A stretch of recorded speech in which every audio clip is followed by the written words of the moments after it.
நான் வந்து கமெண்ட்ஸ் எல்லாம் படிக்க மாட்டேன். ஓகே. இந்த இவங்களை பத்தி அவங்கள பத்தி எழுதுறது படிக்க மாட்டேன். ஏன்னா எங்களை பத்தியும் அப்படி தப்பா எழுதுன நாள் இருக்கு. சோ பட் மூவி பார்க்கும்போது எங்களுக்கு அப்புறம் அனுஷ்கா படம் அவங்க எனக்கு ரொம்ப பிடிக்கும். அப்புறம் த்ரிஷா அவங்க எனக்கு ரொம்ப பிடிக்கும். அப்புறம் நிறைய பேர் இருக்கிறாங்க. இப்போ கீர்த்தி சுரேஷ் அவங்க ரொம்ப பிடிக்கும். சாய் பல்லவி எங்களோட தான் டி ப்ரோக்ராம்ல ஐ ஜட்ஜ் ஹர் ஓகே. அவங்க ரொம்ப பிடிக்கும். ஐஸ்வர்யா ராஜேஷ் மனட மயிலாடலோ இவங்களெல்லாம் பார்க்கும்போது ஹாப்பியா இருக்கும்.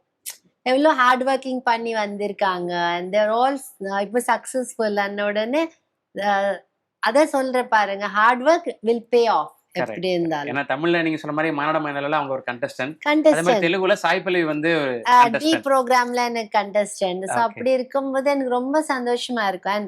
அண்ட் டான்ஸ் எனக்கு ஹீரோயின் அண்ணா எல்லாம் பண்ணணும், டான்ஸ் பண்ணணும். Because acting is of course I don't say it's tough, but ஆக்டிங்ன்றது ஒரு 2-3 படம் வந்து எக்ஸ்பீரியன்ஸ் வந்து அவங்க கமாண்ட் பண்ணலாம். பட் டான்ஸ்ன்றது எப்பவுமே புதுமை. ஓகே. இப்போ டான்ஸ்ன்றது நீங்க கத்துக்கிட்டு தான் பண்ணணும். இப்ப கூட எவ்வளவு பெரிய டான்ஸரா இருந்தாலும் அந்த டான்ஸ் மாஸ்டர் சொல்ற மூமெண்ட் கத்துக்கிட்டு தான் பண்ணணும். ஓகே. ஸோ அது வந்து எப்பவுமே புதுசு.